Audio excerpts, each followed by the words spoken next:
সব গোপী যখন শ্রীকৃষ্ণের কাছে এসে দাঁড়িয়েছেন, এই গোপীগণ পূর্বজন্মে কারা?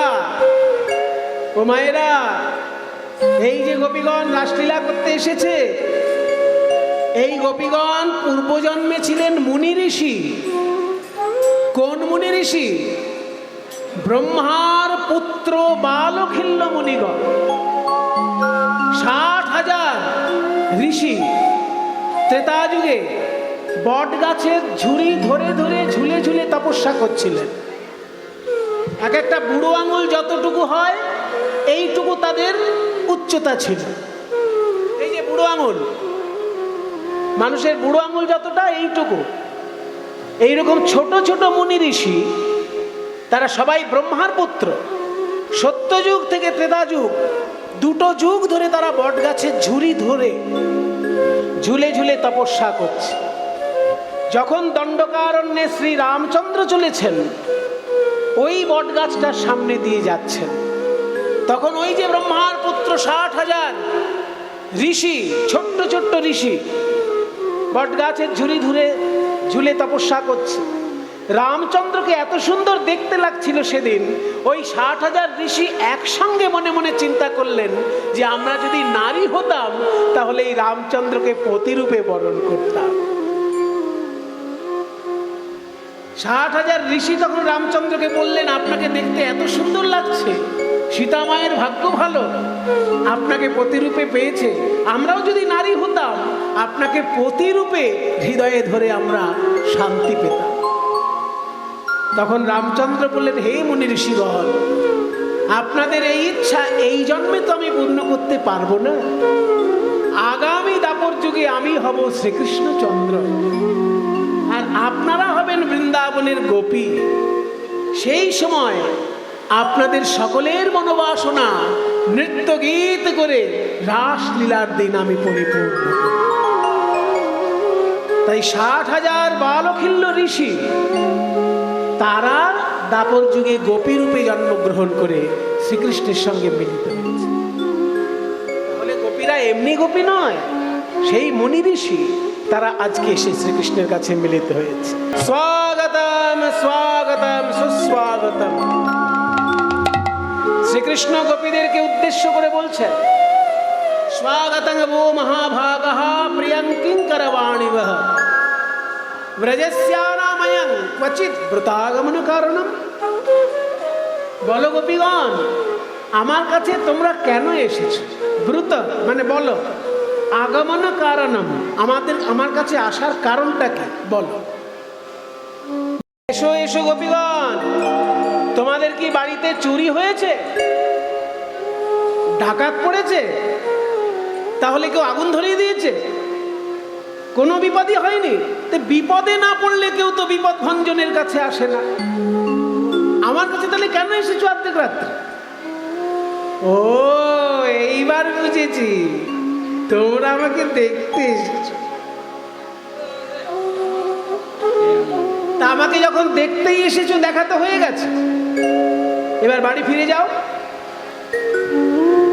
ও, তোমাদের আসলে ধর্মকর্ম বোধ নেই। অর্ধেক রাত্রে আত্মীয় স্বজন ছেড়ে আমার রূপ দেখতে এসেছো, এটা কি মানায়?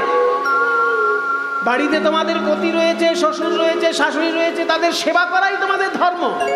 অর্ধেক রাত্রে সেজে গুজে কারোর সঙ্গে দেখা করতে যাওয়া। সতী কাকে বলে জানো? আমার কাছে শোনো, সতী কাকে বলে, ভালো করে শুনে নাও সবাই। সতী কাকে বলে?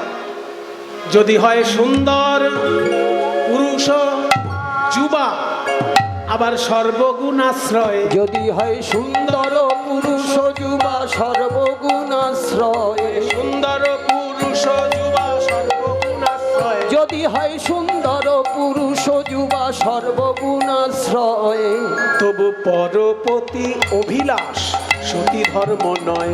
তবু পরপতি অভিলাষ সতী ধর্ম নয়। এইসব কথা তোমাদের বলা মানে ভস্যে ঘি ঢালা। কেমনে জানিবে তোমরা আহিরিনী জাতি, তোমরা আহিরিনী জাতি। আর নিজ পতি ছাড়ি কেন যাও শীঘ্র গতি।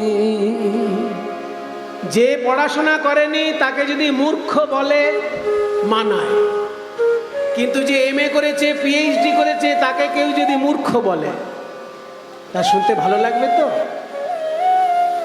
যে চুরি করেছে তাকে যদি চোর বলা হয় খাটে, কিন্তু যে জন্ম থেকেই শাস্ত্র পাঠ করে সাধু হয়ে সৎ জীবন চর্চা করছে তাকে যদি চোর বলা হয় তার ভালো লাগবে? ব্রজগোপীগণ হচ্ছেন সতীসাধ্যী শিরোমণি, আর তাকে অপমান করে শ্রীকৃষ্ণ কথা বলছে। তোমাদের ধর্মবোধ নেই, অর্ধেক রাত্রে সেজে গুজে আমার সঙ্গে দেখা করতে এসেছো, তোমাদের লজ্জা করে না? যখন এই কথা বলেছেন, সতী কাকে বলে শুনবে? একটা কাহিনী বলি শোনো, সতীর কতখানি ক্ষমতা। সতী নারীর ক্ষমতা সম্পর্কে তোমাদের ধারণা নেই। তো মায়েরা ভালো করে শুনে রাখো, যমরাজার দরবারে যখন পাপ পুণ্যের বিচার হয়, 3 রকমের লোকের বিচার হয় না, আর বাকি সবার বিচার হয়। এখানে আপনারা যারা আছেন আপনাদেরও বিচার হবে, আমারও বিচার হবে, কিন্তু 3 রকমের লোকের কোনো বিচার নেই। তারা যমলোকে গেলেই স্বর্গে পাঠিয়ে দেওয়া হবে। সেই 3 রকম লোক কারা? এক হচ্ছে যারা সন্ন্যাস ধর্ম গ্রহণ করেছে। যদি কেউ সন্ন্যাস ধর্ম গ্রহণ করে, জগতের কল্যাণের জন্য নিজের জীবন যদি কেউ উৎসর্গ করে, তাহলে তার আর পাপ পুণ্যের বিচার হয় না, সরাসরি স্বর্গ। 2 কারা? 2 হচ্ছে যারা সতী নারী, সারা জীবন সৎ থেকে পতির সেবা করে, সৎ সন্তান উৎপন্ন করে জগতের কল্যাণ করেছেন, সেই সতী নারী যারা, তাদেরও কোনো বিচার হয় না, সরাসরি তারা স্বর্গগমন। কি বুঝলে? আর এক হচ্ছে যদি কেউ ব্রহ্মচর্য পালন করে মৃত্যুবরণ করে, তাহলে তারও সরাসরি স্বর্গে গমন হয়। 3 প্রকারের মানুষের কোনো পাপ পুণ্যের বিচার হয় না, আর বাকি সকলেরই কিন্তু পাপ পুণ্যের বিচার হয়। তাহলে এতখানি ক্ষমতা সতীকে কেন দেওয়া হলো যে তার পাপ পুণ্যের বিচার হবে না, সরাসরি স্বর্গে? শুনে নাও তাহলে সতীর কাহিনী।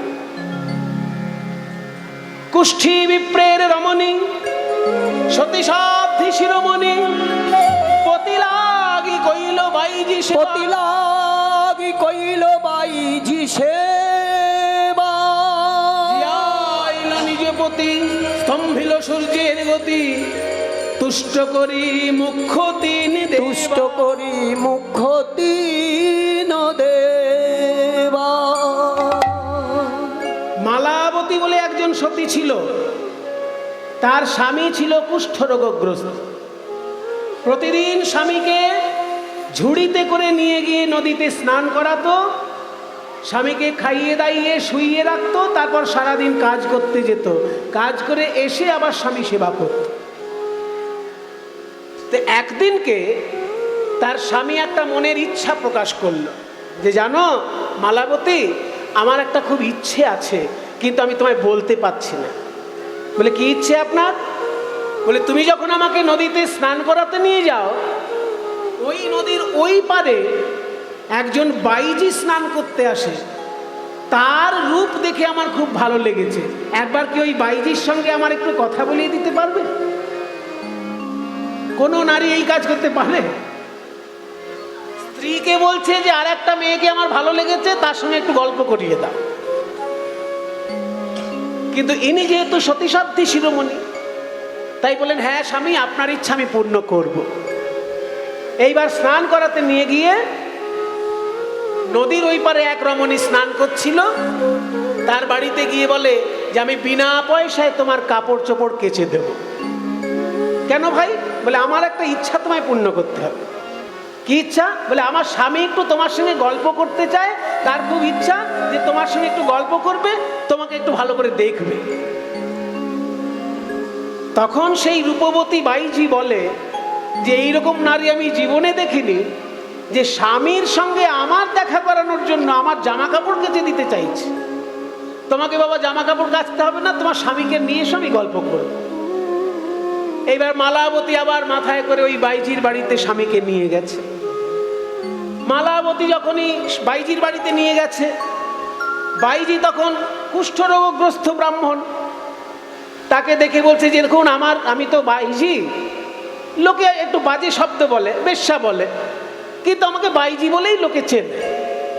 তা আমার কাছে অতিথি আসলে আমি তো তার সৎকার করি, আপনাকে শরবত খেতে হবে আমার বাড়িতে যখন এসছে। একটা সোনার গ্লাসে দিয়েছে আর একটা কাঁচের গ্লাসে দিয়েছে। তখন কোনটায় আপনি শরবত খাবেন বলুন? বলে আমি ব্রাহ্মণ মানুষ, বাইজি বাড়িতে এসে শরবত খাবো, আমার পাপ হবে। তবে স্বর্ণপাত্রে কিছু গ্রহণ করলে পাপ হয় না। কাজে ওই কাঁচের গ্লাসটা সরিয়ে নাও, সোনার গ্লাসের শরবতটা আমাকে দাও। তখন বাইজি বলছে, ব্রাহ্মণ, সারা গায়ে কুষ্ঠরোগ নিয়ে বসে আছো, তোমার শাস্ত্রজ্ঞান একেবারে টনটনে, কিন্তু কাণ্ডজ্ঞান বলতে তোমার কিচ্ছু নেই। হ্যাঁ, কিরকম? তুমি বাইজি বাড়িতে এসে বলছো যে সোনার গ্লাসে শরবত খেলে পাপ হবে না, আর কাঁচের গ্লাসে শরবত খেলে তোমার পাপ হবে। আর তোমার নিজের স্ত্রী যে মালাবতী, সে হচ্ছে শুদ্ধ সতী, সে হচ্ছে সোনার গ্লাস, আর আমি বাইজি দেখতে যতই সুন্দরী হই, আমি হলাম কাঁচের গ্লাস। সেই সোনার গ্লাসে শরবত না খেয়ে তুমি এই কাঁচের গ্লাসের দিকে তোমার নজর পড়েছে। যখনই এই কথা বলেছে অমনি ব্রাহ্মণ বলছে, মালাবতী, এই বাইজি আমার কাণ্ডজ্ঞানের নয়ন খুলে দিয়েছে, তুমি আমাকে এখনই এখান থেকে বাড়ি নিয়ে চলো। মালাবতী যখনই আবার স্বামীকে মাথায় নিয়ে বাড়িতে আসছে, আস্তে আস্তে বুঝতে পারেনি অন্ধকারের মধ্যে এক ঋষির গায়ে পদাঘাত লাগলো। সেই ঋষি আবার একটা শুলের উপর বসে তপস্যা করছিলেন। শুলটা শরীরের মধ্যে অর্ধেকটা ঢুকে আছে। হ্যাঁ, মারাত্মক তপস্যা। শুলের উপর বসে ঋষি তপস্যা করছে, তার নাম মান্ডব্য ঋষি। আর যেহেতু শরীরের মধ্যে অর্ধেকটা শুল ঢুকে আছে, ওই জন্য ওর নাম অনিমান্ডব্য। অনি মানে শুল, অনিমান্ডব্য ঋষি শুলের উপর বসে তপস্যা করছে, আর তার গায়ে পদাঘাত লেগেছে। তাহলে ব্যথা লাগলো খুব। ভেতরে যদি তলোয়ার ঢোকানো থাকে আর শরীরটাকে যদি কেউ ঝাঁকানি দেয়, ব্যথা লাগবে না? মান্ডব্য ঋষির ব্যথা লাগলো। কে রে দুষ্টা রমণী, এমন ভাবে যাচ্ছিস, মনে ঋষির দিকে নজর নেই, আমার গায়ে তো পদাঘাত লাগলো, কে তুই? বলে আমার নাম মালাবতী। তো মাথায় কি? আমার মাথায় ঝুড়ি আছে, ঝুড়ির মধ্যে আমার স্বামী আছে। হ্যাঁ, স্বামীকে মাথায় নিয়ে এত বড় সতী নারী, যে স্বামীর গর্ভে গর্ভিণী হয়ে মুনি ঋষিকে দেখতে পাচ্ছিস না, একেবারে পদাঘাত দিয়ে চলে যাচ্ছিস। যা, আমি তোকে অভিশাপ দিলাম, এই রাত্রি শেষ হওয়ার সঙ্গে সঙ্গে যখনই সূর্য উদিত হবে, তোর স্বামীর মৃত্যু হবে।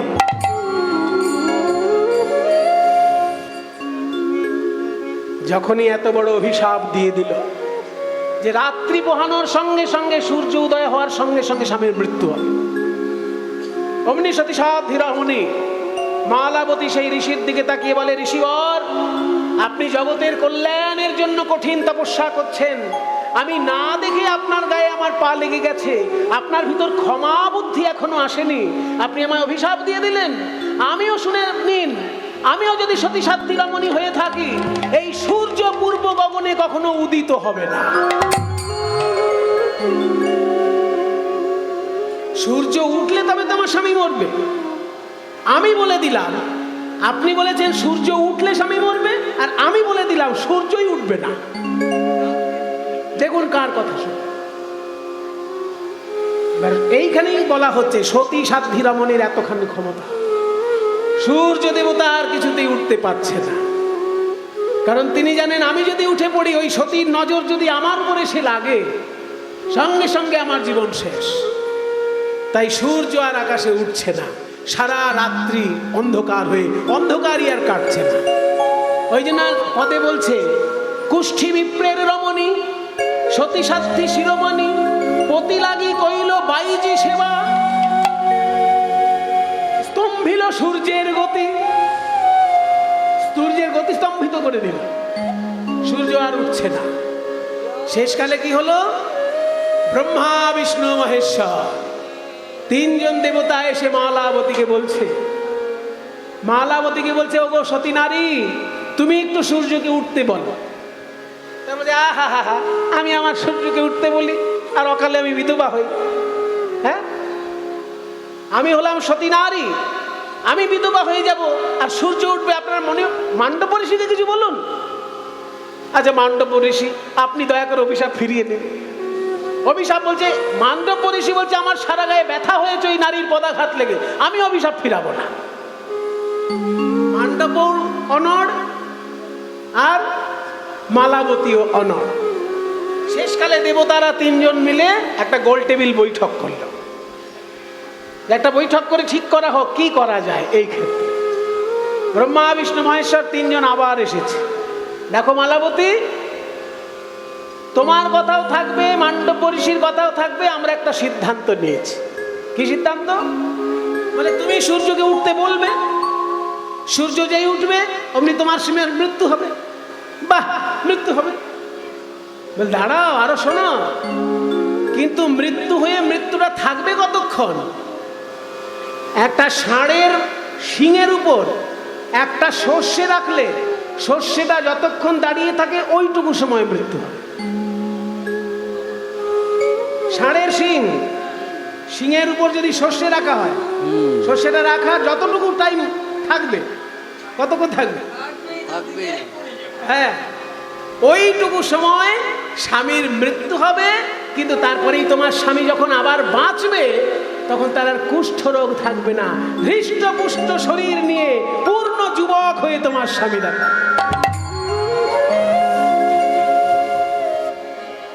আমাদের দলে একজন বয়স্ক খোলবাদক ছিলেন, তার নাম সাধন জেঠু। এই সময় তিনি বলতেন কি, তিনি আর কি মালাবতীর অভিনয় করে বলতেন, তাহলে আমার স্বামী 100 বার মরুক। মানে 100 বার মানে মরুক, মানে মরলেই তো আবার যদি যুবক হয়ে ফিরে আসে তাহলে সেই মৃত্যুর আর কি মানে আছে? তাহলে মরুক। যখনই এইরকম ভাবে বলেছে দেবতাগণ যে ষাঁড়ের মাথায় একটা শস্যে রাখলে শস্যটা যতটুকু থাকবে সেইটুকু সময়ে মৃত্যু হবে, তারপর আবার বেঁচে উঠবে যখন, কুষ্ঠরোগ তার থাকবে না, পূর্ণ যুবক হয়ে তোমার স্বামী দেখা দেবে। এই কথা শুনে তখন মালাবতী বললেন, যদি ক্ষণকালের জন্য আমার স্বামীর মৃত্যু হয় সেই সময় আমি প্রাণায়াম করব, আমিও নিঃশ্বাস গ্রহণ করব না। প্রাণায়াম তো 3 রকমের। যখন বায়ুটা নেওয়া হয় তাকে কি বলে? বায়ু যখন বাঁদিকের নাক থেকে নেওয়া হয় কি বলে? পুরক। আর যখন বায়ুটাকে আটকে রাখা হয় তাকে কি বলে? কুম্ভক। দেখুন, যে করে সে জানে। প্রত্যেকটি ব্রাহ্মণকে প্রতিদিন প্রাণায়াম করা নিয়ম। আহ্নিকের অঙ্গ হচ্ছে প্রাণায়াম। আহ্নিকে বসে প্রতিদিন 3 বার প্রাণায়াম করা দরকার। এটা প্রতিদিনের কাজ ব্রাহ্মণের। বাঁদিক থেকে বায়ু নেবে, মাঝখানে আটকে রাখবে, ডান দিকে ছাড়বে, আবার ডান দিক থেকে বায়ু নিয়ে মাঝখানে আটকে রেখে বাঁদিকে ছাড়বে, আবার বাঁদিক থেকে নিয়ে মাঝখানে আটকে রেখে ডান দিকে ছাড়বে। 3 বার প্রাণায়াম। আর এই প্রাণায়াম করার সময় প্রথমে বলতে হবে ব্রহ্মণে নমঃ। বায়ু নেওয়ার সময় ব্রহ্মাকে ডাকতে হবে, বায়ু আটকে রাখার সময় বিষ্ণুকে ডাকতে হবে, বায়ু ত্যাগ করার সময় শিবকে ডাকতে হবে। ব্রহ্মা বিষ্ণু মহেশ্বর, সৃষ্টি স্থিতি প্রলয়, 3 জন দেবতাকে 3 বারে ডাকতে হবে এবং বলতে হবে ওং ভূর ভুবঃ স্ব মহ জন তপ সত্য। 7টা লোকের নাম নিতে হবে। ওং ব্রহ্মণে নমঃ, ভূ ভুব স্ব মহ জন তপ সত্য। এই 7টা লোকের নাম নেবার পর গায়ত্রী মন্ত্র বলতে হবে। তারপরে বায়ু গ্রহণ করতে হবে। বায়ু নিতে নিতে এটা করতে হবে। সপ্তলোকের নাম নিয়ে একেবারে সপ্ত ব্যাধিতি, এই ব্যাধিতি যুক্ত আহ্নিক করলে তবে দেহ শুদ্ধ হয়। কাজেই বায়ু নেওয়া যখন তাকে বলে পূরক, বায়ু আটকানো যখন তাকে বলে কুম্ভক, আর বায়ু ত্যাগ করা যখন তাকে বলে রেচক। তাহলে আমি বায়ু নিয়ে যদি ত্যাগ করি আর ত্যাগ করার পর বায়ু যদি না নিই তাহলে তো মৃত্যুই ধরা হচ্ছে। তাই স্বামী যখন দেহ ত্যাগ করবেন ওই ক্ষণকালের জন্য আমি নিঃশ্বাসই নেব না, তাহলে আমারও তো মৃত্যুই হল। যেই স্বামী আবার বেঁচে উঠবে আমি আবার নিঃশ্বাস নেব। তাই স্তম্ভিল সূর্যের গতি, জিয়াইল নিজ পতি, তুষ্ট করি মুখ্য তিন দেবা। মুখ্য তিন দেবা। তাহলে শুনলে মায়েরা সতী কেমন হয়? ব্রহ্মা বিষ্ণু মহেশ্বর পর্যন্ত এসে হাত জোড় করে বলছে যে সূর্যকে উঠতে বলুন, নইলে সৃষ্টি স্থিতি সব ধ্বংস হয়ে যাবে। এই হলো সতী। আর তোমরা অর্ধেক রাত্রে আমার সঙ্গে দেখা করতে এসেছো সাজগোজ করে। এই কথা যখনই বলেছে সমস্ত গোপীর দুই নয়ন ধারায় ভেসে যায়। অধবদনে তারা পায়ের নখ দিয়ে মাটি খুঁড়ছে, আর গোবিন্দের দিকে অপলক নয়নে চেয়ে নয়ন ধারায় ভেসে যায়। ওই ছন বচন কহল যাব রে কিবা ব্রজ মনি গণ সজ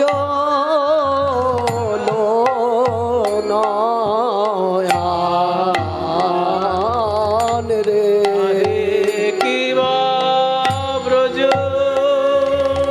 তারা নয়ন ধারায় ভেসে গেল। কিবা ব্রজ নয়ন ধারায় ভেসে শ্যামনগরের কথা শুনে নয়ন ধারায় ভেসে শ্যামনগরের কথা শুনে নয়ন ধারায় ভেসে গেল। কিবা ব্রজ ব্রজ রমণী গণ সজ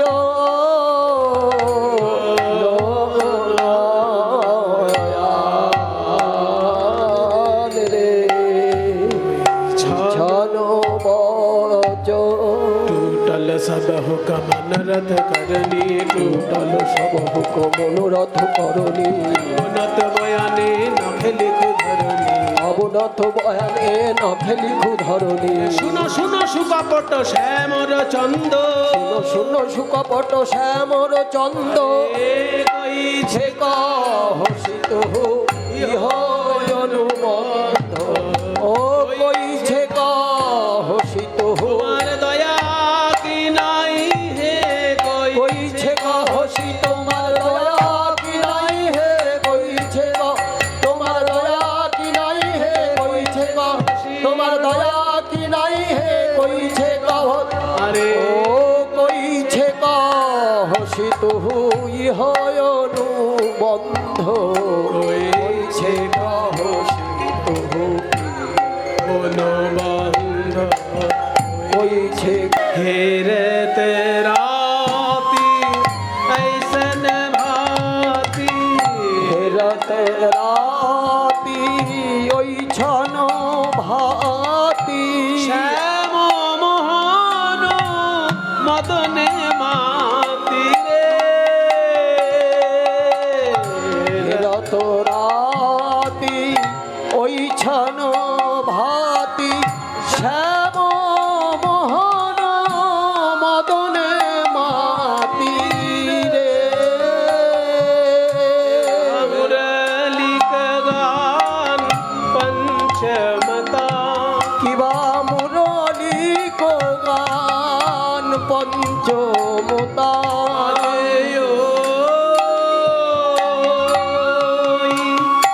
বাজে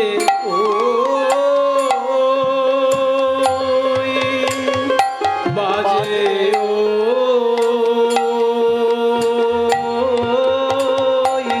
বাজে বাজে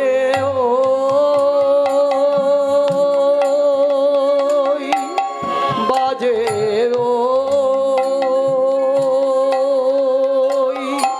বাজে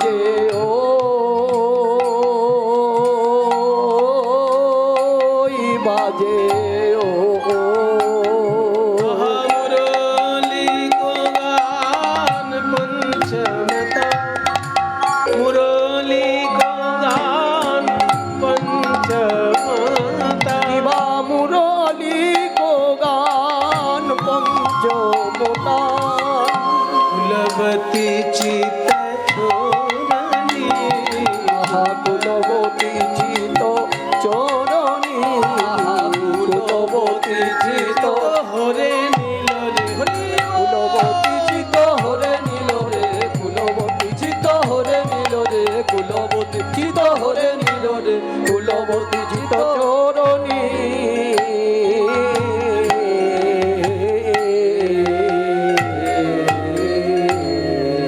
বেজে উঠল শ্যাম সুন্দরের বংশীধ্বনি, যাতে পঞ্চবীজ পঞ্চাক্ষরের কামবীজ মন্ত্র ধ্বনিত হল। ও বাঁশি রে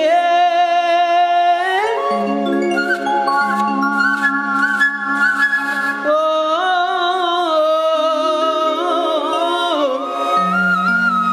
ওরে কালার বাঁশি রে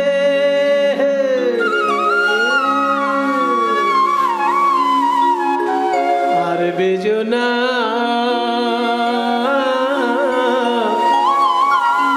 আর বেজো না না না না ওরে কালার বাঁশি ও বাঁশি রে ওরে কালার বাঁশি। মায়েরা একবার উলুধ্বনি দাও। আর বেজো না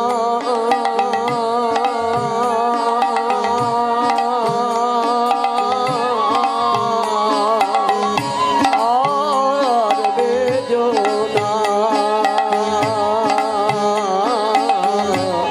ওরে কালার ও বাঁশি রে ওরে কালার ও বাঁশি রে কিসের লাগিয়া বাঁশি রে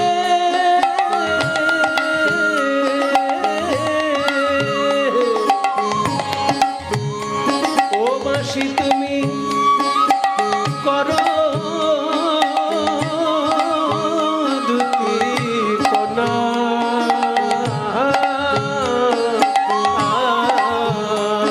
বলি কি শেরোলা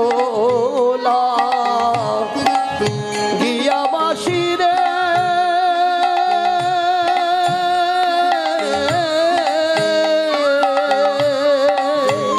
তুমি করো দুটি পোনা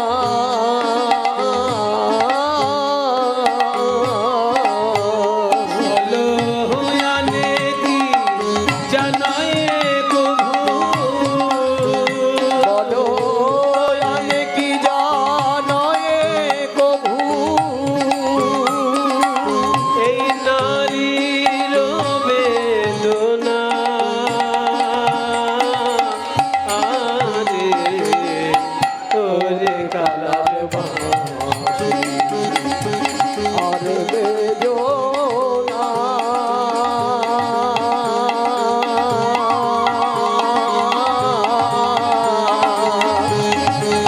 ও বাঁশি রে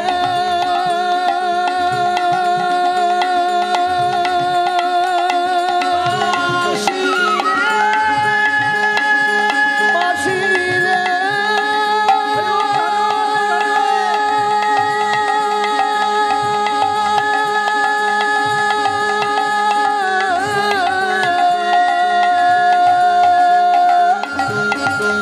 ও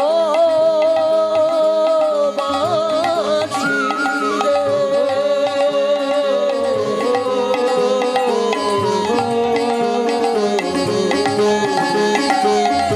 ওরে কালার বাঁশি বাঁশি ওরে কালার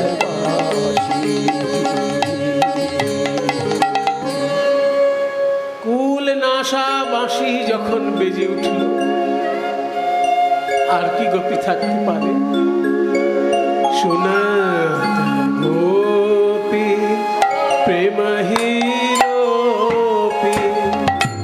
মনহি মনাহি আপনা সপি রে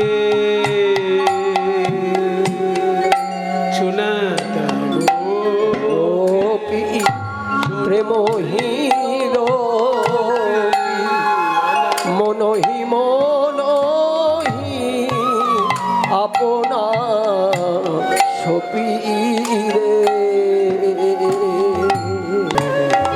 তারা মনে মনে মন সপে দিল রে গোবিন্দ তোমার গোলাম বলে হরি বল হরি মনে মনে মন সঁপে দিল রে ওহে প্রাণনা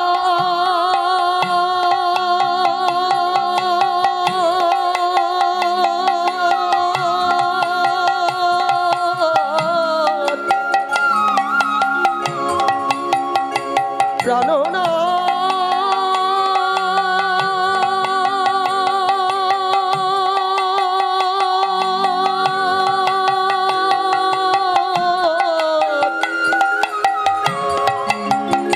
আমরা তোমার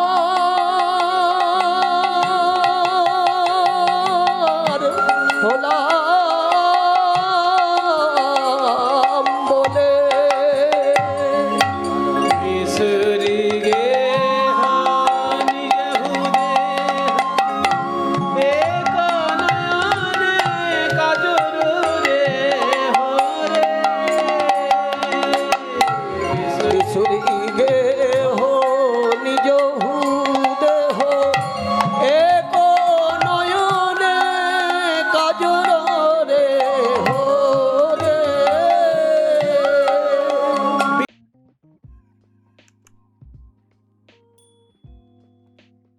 অবসিত বল গোপী কিসের লাগি গহন বনে এলে গো বল গোপী কিসের লাগি গহন বলে গো যাহো যাহো যাহো গোপী যাহো নিজ ঘরে গোপী কিসের লাগি গহন বনে এলে গো এ নিশি আমার সনে নাহি ব্যবহার হে গোপী কিসের লাগি গহন বনে এলে গো বিপিন মিলল গোপনারি হেরিয়া হাসত মুরলি ধরি বিপিনে মিলল বড় জনারি হেরিয়া হাসত মুরলি ধারি নিরখে বায়ান বুঝত বাতা নীলক্ষী বয়ান পুছত বাত প্রেম সিন্ধু গাহনি বিপিনে মিলল বড় জনারি হেরিয়া হাসত মুরলি ধারি